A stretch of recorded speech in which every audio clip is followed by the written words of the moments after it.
दिल्ली का शाहीन बाग, जो कि पहली बार सुर्खियों में जब आया जब सीए के विरोध के नाम पर वहां धरने प्रदर्शन चल रहे थे। अभी हाल ही में एमसीडी ने यह जिक्र किया कि वहां पर सड़कों पर अतिक्रमण है और उस अतिक्रमण को हटाने के लिए बुलडोजर चलाने वाले हैं। लेकिन इसी बीच शाहीन बाग से एक चौंकाने वाली खबर आई और वो खबर यह थी कि एनसीबी ने वहां पर छापेमारी करके 400 करोड़ रुपए से भी अधिक की उन्नत क्वालिटी की हेरोइन को पकड़ा है। यह हेरोइन पाकिस्तान के रास्ते अफगानिस्तान से लाई गई थी, जिसमें लगभग 100 किलो ये नशे का सामान था। इसको डेवलप किया गया यहां पर भारत में लाकर और 30 लाख रुपए कैश भी पकड़ा गया है। ये पहली बार है कि किसी रेजिडेंशियल एरिया में इस तरह की बड़ी कार्रवाई एनसीबी ने की है। और अब ये बताया गया है एनसीबी के जो अधिकारी हैं,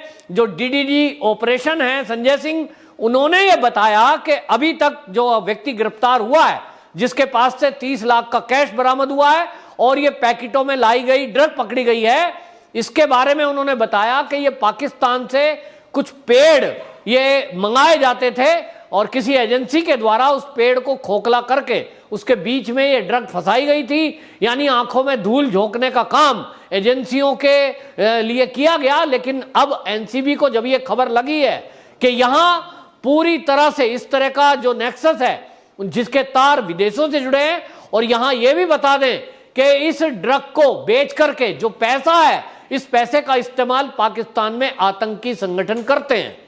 और इसीलिए इस पर कड़ी कार्रवाई करते हुए जो व्यक्ति गिरफ्तार हुआ है उससे पूछताछ की जा रही है। अब यह पता लगेगा कि शाहीन बाग में कौन कौन ऐसे ड्रग के पेडलर हैं जो इस धंधे को उत्तर प्रदेश, पंजाब, हरियाणा और बाकी राज्यों में फैला रहे हैं। यह भी एक बात देखने में आई है, जो अभी तक की पूछताछ हुई है उसमें, जो आपको बता दूं एनसीबी के जो डीडीजी हैं ज्ञानेश्वर सिंह, उन्होंने बयान दिया है कि अभी तक जो जांच की गई है उससे यह पता लगा है कि ये जो ड्रग के सप्लायर हैं, ये इस ड्रग को इसी तरह पाकिस्तान के रास्ते लाकर और देश के कई राज्यों में ये इसको बेचा करते थे। अब सवाल यह है, क्या इसमें शाहीन बाग से जुड़े हुए वो लोग शामिल हैं जिनको लेकर के पिछले दिनों जहांगीरपुरी में चर्चा हुई कि इसके तार बांग्लादेश से जुड़े हुए हैं, वो घुसपैठिए हैं। स्थानीय लोगों की बात माने तो बहुत लोग ये कह रहे हैं कि जिस तरह से शाहीन बाग या जहांगीरपुरी हो, यहां पे अनेक तरह के अवैध धंधे होते हैं।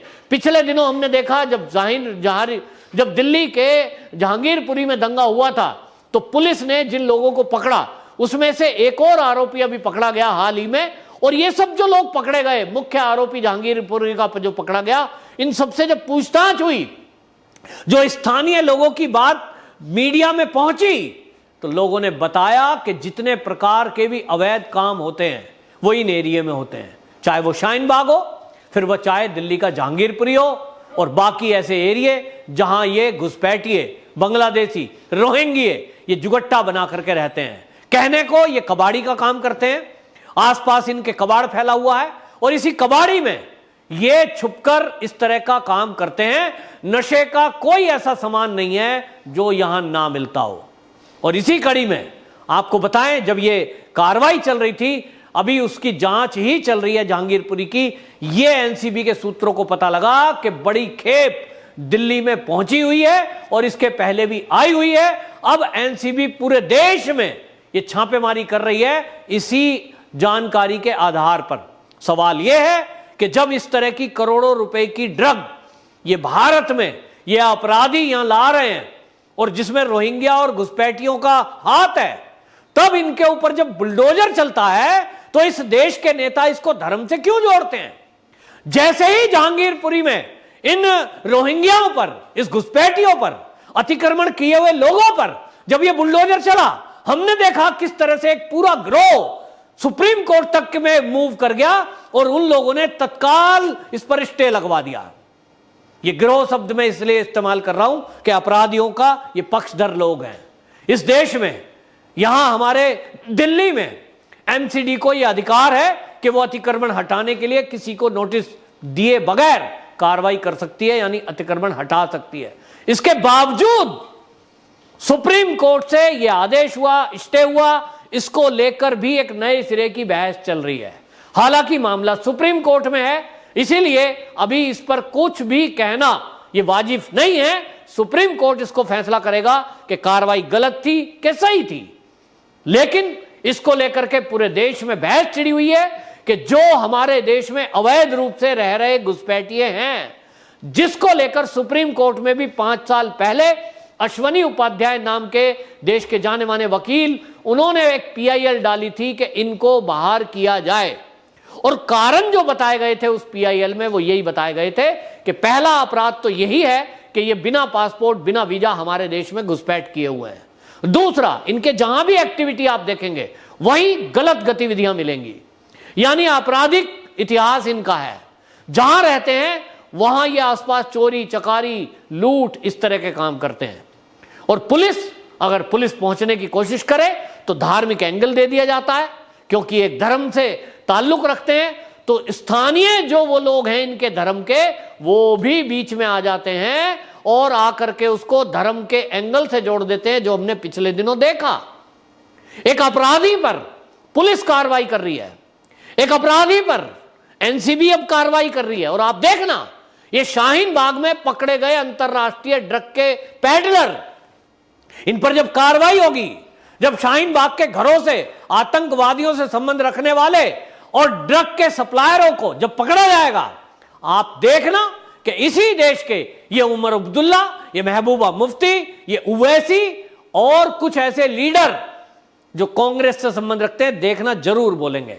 इसमें इनका इकोसिस्टम जरूर बोलेगा और फिर कहेंगे कि अभी तक तो योगी जी का बुलडोजर चल रहा था, अभी तक तो लाउड स्पीकर उतारे जा रहे थे, अभी ये देखिए हमको कार्रवाई कर रही है एनसीबी।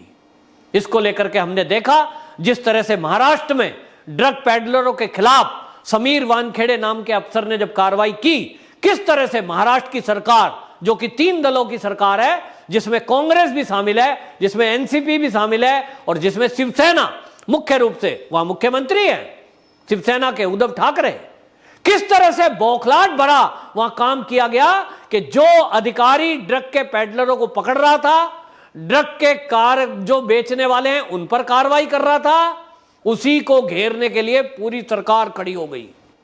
आज की डेट में कुछ लोग जेल के अंदर अगर बंद हैं एनसीबी की कार्रवाई के बाद, इसका मतलब यह हुआ कि न्यायपालिका ने, न्यायालय ने पूरी दलील, सबूत, गवाह, इनके आधार पर यह माना है कि कुछ लोग वाकई में इसमें इन्वॉल्व थे। फिर इस देश में धर्म को आधार बनाकर राजनीति क्यों की जाती है? यदि एक विशेष लोग ही आतंकवादी गतिविधियों में लिप्त पाए जा रहे हैं, अपराध में लिप्त पाए जा रहे हैं, नशाखोरी में लिप्त पाए जा रहे हैं, अगर पथराव में लिप्त पाए जा रहे हैं, यदि अवैध संपत्तियां अर्जित कर रहे हैं, तो इसमें मैं क्या करूं? यह मेरा दोष है क्या? किसी के भी के लोग अगर उसमें इन्वॉल्व होंगे तो ये नेता लोग क्या बोलते हैं जब कोई आतंकवादी मारा जाता है और कोई बात हो कि ये इस धर्म का है, तो क्या कहते हैं? आतंकवाद का कोई धर्म नहीं होता। तो ये नेता जब ये बयान देते हैं आतंकवाद का कोई धर्म नहीं होता, तब अपराधियों का धर्म कैसे हो गया?